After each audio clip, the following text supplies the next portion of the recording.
우리가 성경을 읽을 때마다 좀 읽는 어떤 포커스가 달라지는 것을 자주 경험하게 돼요. 이것은 비단 제 경우만이 아니라 여러분 모두도 그렇게 느끼실 것 같습니다. 어떤 때는 이 말씀이 마음에 와 닿았는데 어떤 때는 또 다른 말씀이 마음에 와 닿기도 합니다. 근데 중요한 것은 같은 내용을 읽음에도 불구하고 매 순간마다 느낌이 서로 다르게 와 닿고 또 거기에서 내 눈에 발견되는 단어들이 시간마다 상황마다 늘 달라진다는 사실입니다. 제가 시편 11편을 참 좋아합니다. 그래서 자주 인용했던 내용이고요. 또 제 마음에 담고 있는 그런 구절이기도 합니다. 제가 좋아하는 문구는 대부분 3절입니다. 땅에 있는 성도는 존귀한 자니 나의 모든 즐거움이 저에게 있도다 하는, 그래서 제가 존귀라는 낱말을 사용할 때 이 본문이 참 제 마음에 짙게 와닿습니다. 존귀하다라는 이 말은 그 가치가 너무 귀하고 높다라는 의미를 담고 있거든요. 세상의 어떤 가치도 형용할 수 없는 아주 숭고하고 높은 의미가 이 속에 포함되어 있습니다. 하나님이 우리를 그렇게 높고 귀하게 보신다는 거예요. 얼마나 아름다운 고백입니까? 그래서 누군가를 대할 때 존귀하게 대하는 것은 참 소중하구나라는 것을 제가 많이 느꼈습니다. 왜냐하면 저도 어릴 때부터 부모님께는 사랑을 많이 받았다지만 이 가세가 몰락하거나 어려움을 겪을 때는 사실 좀 그런 존귀함과는 거리가 먼 삶의 현실이 계속되거든요. 특히 친척집에 언적 살든지 하면 그런 존귀함보다는 눈치를 좀 많이 보게 되고요. 또 내가 존귀하다는 생각을 전혀 하지 않게 됩니다. 그런데 이 말씀이 제 마음에 불현듯 꽂힌 적이 있었습니다. 사실 학벌도 그렇게 자랑할 만하지 않고 환경도 그다지 드러낼 만하지 않은데 나를 존귀 여기시구나 하는 이 말씀 때문에 사뭇 제 안에 감동을 경험했던 현장이 있었기에 제가 이 말씀을 참 사랑하게 됐지요. 하나님이 나를 존귀하다 말씀하시는구나. 나는 존귀하구나.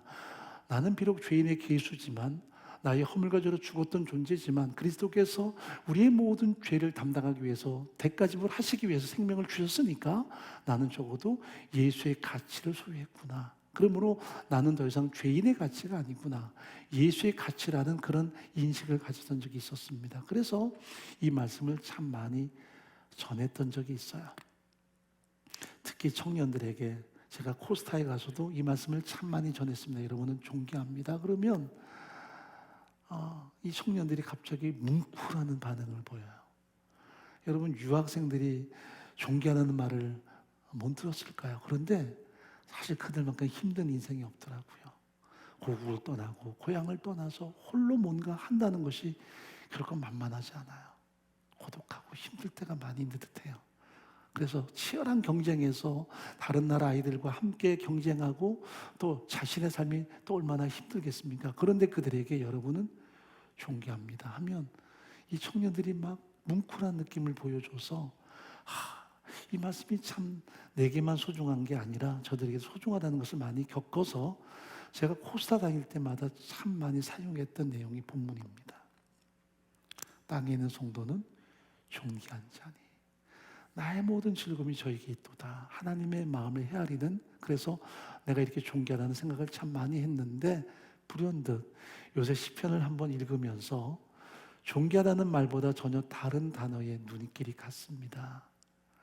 제가 상당히 오랜 동안에 존귀하다는 이 단어가 좋았는데 문득 전혀 다른 단어에 제 마음이 꽂혔어요. 그게 바로 뭐냐면 서문입니다. 다윗의 믹담이라는 이 서문에 제 마음이 꽂혔어요. 이 믹담이라는 말은 히브리 말에서 아로 새긴다는 의미를 가지고 있습니다. 즉 조각가가 조각을 할 때 예를 들어서 미켈란젤로가 커다란 대리석을 보면서 그 속에 어떤 형상을 이미지화시키면 그걸 직접 깎아내기 시작하잖아요.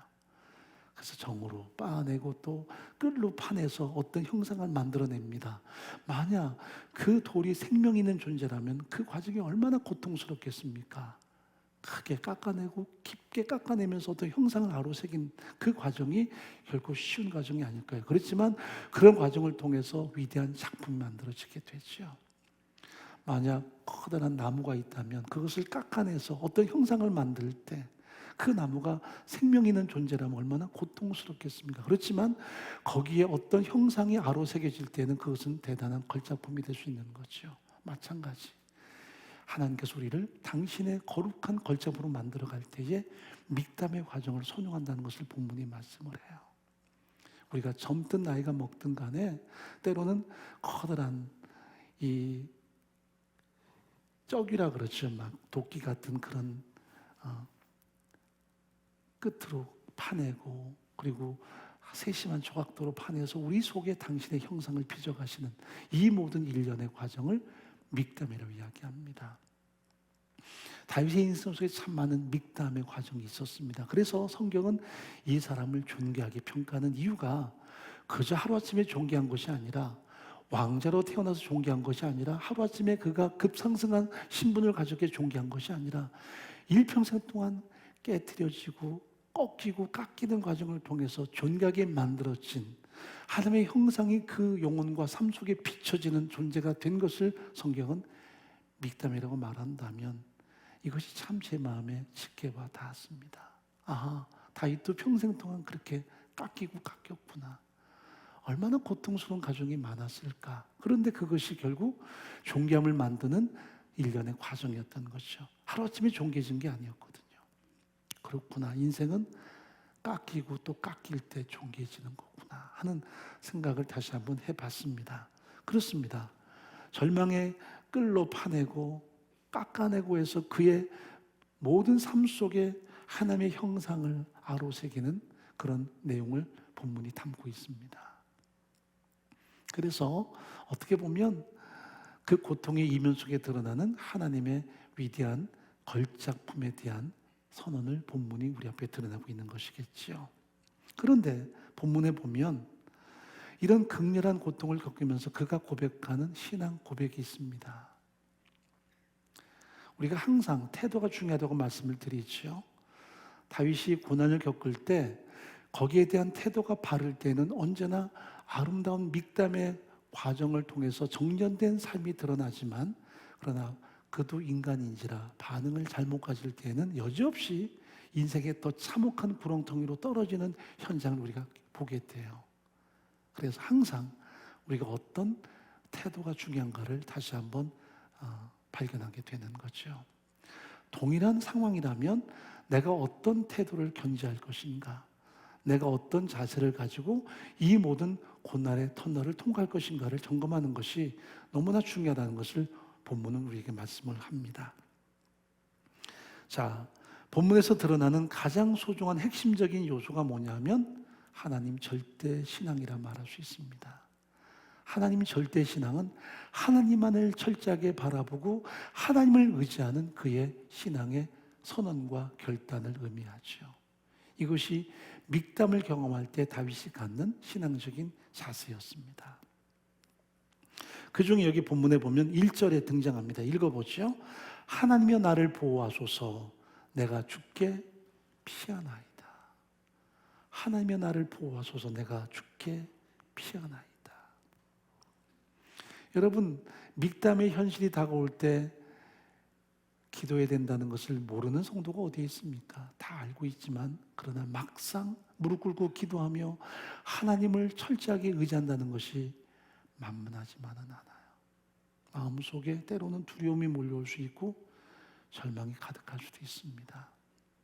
그때에 같은 환경, 같은 조건이라도 하나님이여 나를 보호하소서 내가 죽게 피합니다라는 신앙적인 자세가 참 중요해요. 여러분, 구원은 은혜입니다.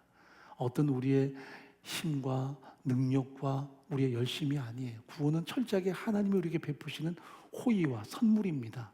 예수를 우리의 구원자로 믿는 것, 살아계신 성부 하나님의 아버지로 고백하는 것은 은혜예요.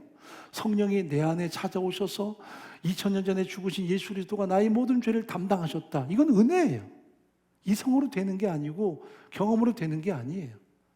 은혜예요. 성령이 오셔서 우리 안에 이 놀라운 사건을 믿도록 도우세요. 그리고 내가 진정 예수 그리스도 안에서 구원 얻다는 것을 깨닫게 하세요. 성령이 오셔야만 가능한 거예요. 살아계신 성부 하나님을 아빠주로 고백하는 것도 은혜예요. 그렇지만 이 은혜 이외의 모든 신앙적인 내용은 은혜를 우리가 고백하지만 거기에는 많은 우리의 결단과 태도가 수반되는 현장이에요. 기억하세요. 구원은 은혜지만 그러나 모든 삶을 살아나가는 내 삶의 현장은 은혜입니다라는 고백을 담고 있지만 사실은 우리의 결단이 그 속에 포함되어야 된다는 사실입니다. 그렇다고 그것이 어떤 이기적인 우리의 생각이나 혹은 구원이 인본주의로 되는 것은 아니지만 적어도 구원을 경험한 하나님의 사람에게는 이 신앙적인 결단이 너무나 중요하다는 것을 성경은 분명히 말씀하세요. 결단이. 그것을 태도라고 얘기하는데 다윗이 그런 상황이 주어졌을 때 어떤 태도를 갖는가를 우리 앞에 드러냅니다. 하나님의 나를 보호하소서 내가 죽게 피하나이다. 여러분 고난이 닥칠 때 기도해야지 하나님 의지해야지 모르는 사람 없지만 그러나 막상 그렇게 살아내는 것이 만만치가 않아요. 그러나 하나님밖에는 나를 도울 분이 없고요. 하나님 외에는 나를 보호하실 대상이 없어요. 사람은 위로를 줄 수 있지만 철저하게 우리를 끝까지 보호하지는 못해요. 격려는 할 수 있지만 끝까지 나의 도움이 되질 못해요. 한계가 있어요. 어느 누구나 마찬가지예요. 때로는 이렇게 위대했던 믿음의 사람도 좋지 않은 말로 양다리 걸쳐는 적이 있었어요. 그때마다 그가 경험했던 결말은 참혹했지요. 그도 쫓기고 쫓기다가 결국은 블레셋 사람에게 자기 몸을 위탁했던 적이 2번 있었어요. 그런데 그 결과는 첫 번째는 미친 척하고 간신히 그 자리를 우면하는 그런 정말 인생을 돌아보면 뼈저린 고통의 시간이었고, 2번째는 자기 동지들에게도 배신당하는 현실을 경험을 해요. 사람에게 피할 때마다 그의 삶에는 더 큰 고통이 주어졌었어요. 그래서 그는 마음에 다짐을 해요. 내가 고통을 당할 때, 내가 인생의 어려움을 당할 때 내가 주께 철저하게 의지하겠습니다. 주께 피하겠습니다. 하는 고백을 드리죠. 사무엘상 27장도 또 사무엘상 30장도 보면 2번 다 블레셋 사람에게 자기를 위탁하지만 결과는 처절했어요. 27장에 자기가 미친 척하고 간신히 그 자리를 모면하지만 30장에 보면 자기 동지들이 아말렉 사람들에게 자기의 처자가 다 사로잡힌 결과를 보고 분노해서 다윗에게 돌을 들어 그를 쳐서 죽이려고 시도했던 현장이 드러나요. 다윗이 크게 궁급하였으나 그 하나님 여호와를 의지하고 용기를 얻었더라. 이 크게 궁급했다는 말은 현실에게 압도당하는 거예요. 히브리 말을 제대로 해석한다면 내가 이렇게 서 있는데 절벽에서 거대한 바위가 내 위로 떨어지는 거예요. 피할 수 없는 상황. 그게 궁급이에요. 그런데도 그는 하나님 의지하죠. 자기 동지들이 생사를 같이 하겠다 다짐했던 동지들이 그 모든 자기 처자가 끌려간 탓을 다윗에게 돌리고 돌을 들어서 그를 쳐서 죽이려고 할 때에 그가 얼마나 절망했겠습니까? 그러나 여호와를 의지하여 용기를 얻었더라. 확실할 것 같았던 인간의 도움은 다 실패였습니다. 확실할 것 같았던 인간의 약속도 다 처절하게 무너졌습니다. 그러나 하나님은 그에게 진정한 도움이 되셨고 능력이 되셨다는 거죠. 그래서 시편 146편 3절은 이렇게 교훈합니다. 읽어보죠. 방백들을 의지하지 말며 도움, 힘이 없는 인생도 의지하지 말지니 그 호흡이 끊어지면 흙으로 돌아가서 당일에 그 도모가 소멸하리로다. 세상에 힘 있는 사람도 어느 누구도 진정한 능력이 될 수 없어요. 우리를 도울 수가 없어요. 이게 성경의 가르침이에요. 그는 그래서 철저하게 하나님을 의지하죠. 하나님의 보호하심을 고백하고 선언해요. 그리고 주께 자신의 삶을 위탁합니다. 이 말을 1절에 보면 내가 주께 피한다라는 고백을 사용합니다. 내가 주께 피하나이다.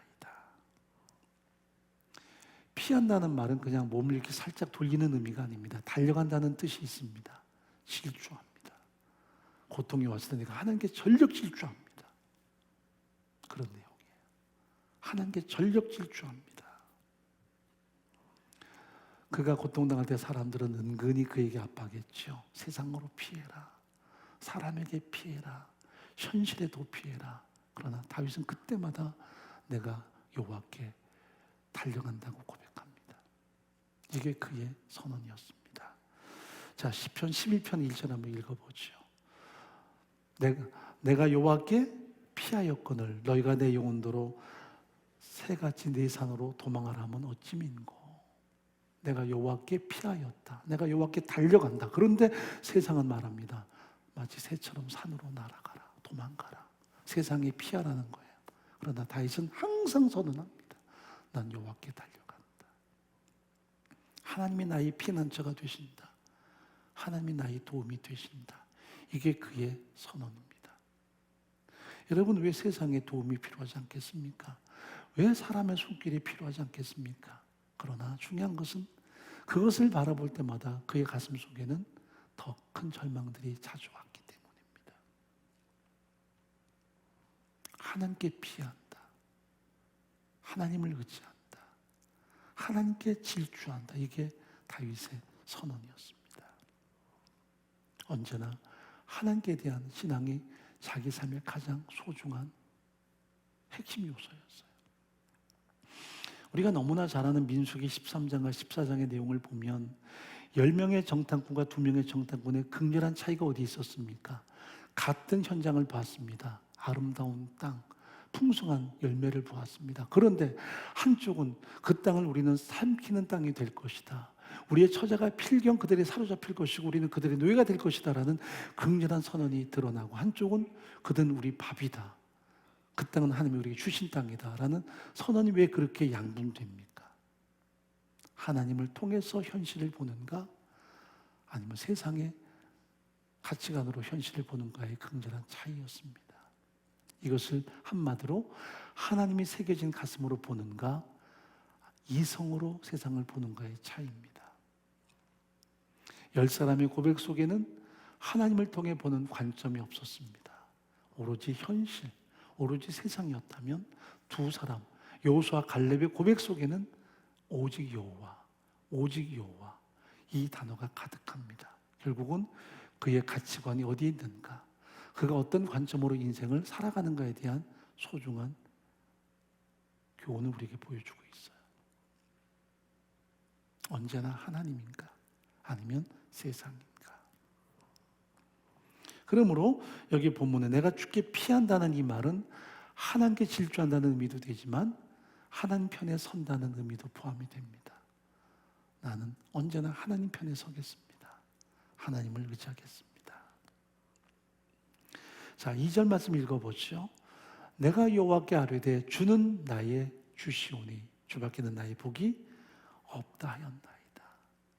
주는 나의 주시오니 반복됩니다. 주란 말은 히브리 말로 아도나이, 주권자란 뜻입니다. 여러분, 누군가의 주권 밑에 있는 사람이 어떻게 복 있는 사람이겠습니까? 사람이 누군가의 주권을 말하면 그들은 노예입니다. 자기 주인이 있는 거니까요. 근데 그것이 왜 복이 돼요? 사람이 내 주권자가 되면 그 삶은 정말 비참한 삶이 되지만, 하나님이 내 주권자가 된 사람들은 하나님의 보호하심이 있고 하나님의 인도하심이 있어요. 그래서 아도나이, 하나님이 내 인생의 주인이시라는 이 고백은 하나님이 우리를 보호하시고 하나님이 책임지라는 의미가 그 속에 포함되어 있습니다. 이 고백을 드리는 자체가 복이에요. 사람은 둘 중에 하나입니다.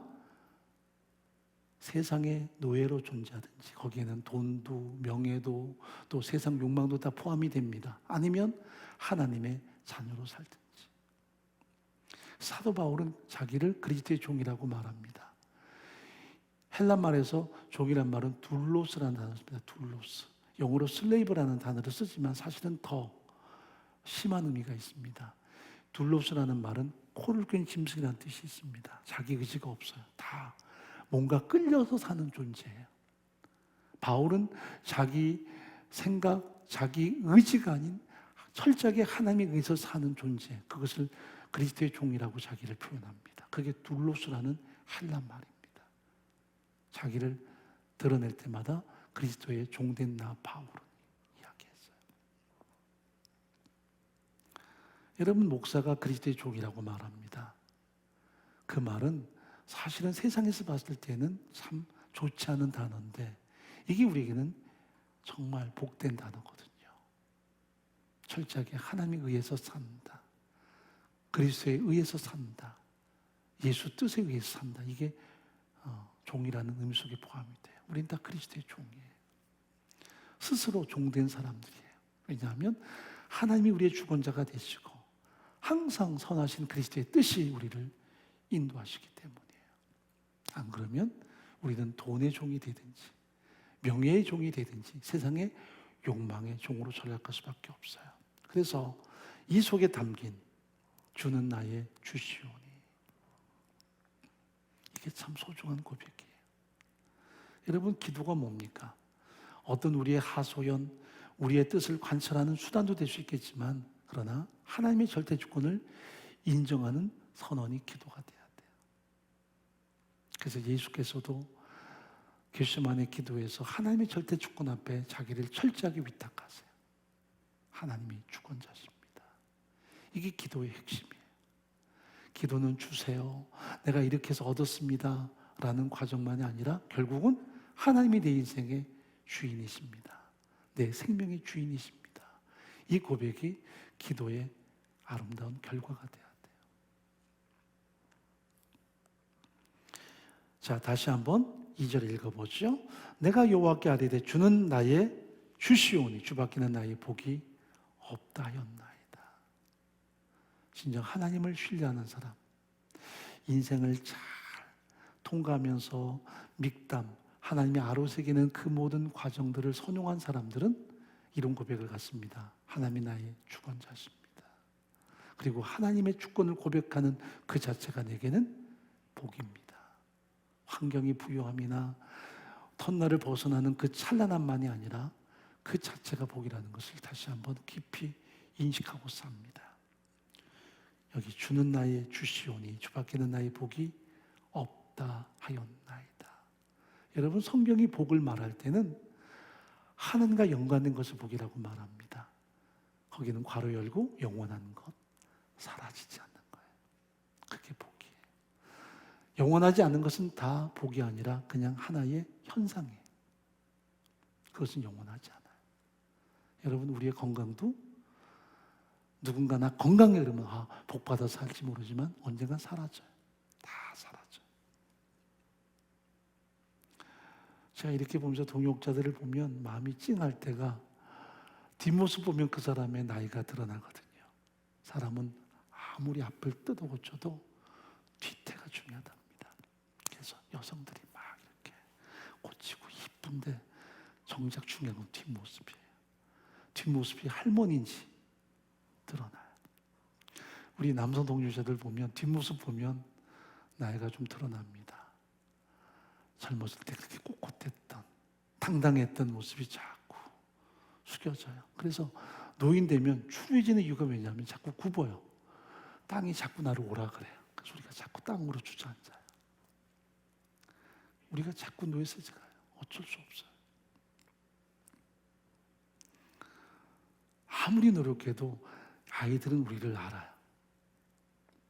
예전에 우리 권사님 한 분이 막 아주 젊어 보이고 그래서 엘리베이터에서 다른 아파트 아이랑 딱 섰는데 몇 층 가냐고 눌러줬더니 고맙습니다 할머니 그러더래요.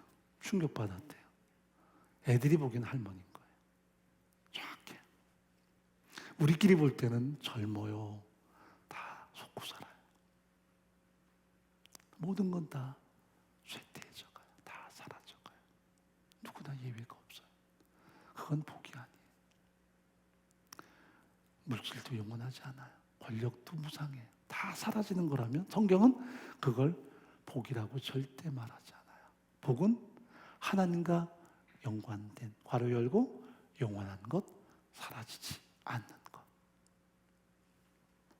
주는 나의 주시오니 주밖에는 나의 복이 없다 하였나이다. 그러므로 다윗의 고백은 뭐예요? 하나님이 내 복의 전부십니다. 여호와를 자신의 하나님으로 삼은 민족은 복이 있도다. 성경은 항상 그렇게 말하죠. 또 이스라엘은 행복자로다. 여호와의 구원을 너가지는 백성이 또 누구뇨? 하나님의 사람 모세도 우리에게 선언합니다. 무엇이 복일까요? 무엇이 진정한 복일까요? 다윗의 선언입니다. 다시 2절 한번 읽어보죠. 내가 여호와께 아뢰되 주는 나의 주시오니 주밖에는 나의 복이 없다 하였나이다. 아무것도 아니에요. 다른 모든 것은 하나님만이. 하나님이 내 주권자가 될 때 그분의 통치 앞에 무릎 꿇고 그분의 통치를 선언하고 그분의 공급으로 살아가는 우리의 전 인격이 복이다. 이게 성경의 가르침이에요. 이거 사라지지 않아요. 왜 다윗이 복받은 자일까라고 말하면 그가 어릴 때부터 하나님 의지하고 나중에 정상에 섰습니다. 일부는 맞지만 정답은 아니에요. 그가 많은 나라를 정복했습니다. 일부는 맞지만 정답 아니에요. 평생을 부유하게 살았습니다. 아니요, 그것도 정답이 아니에요.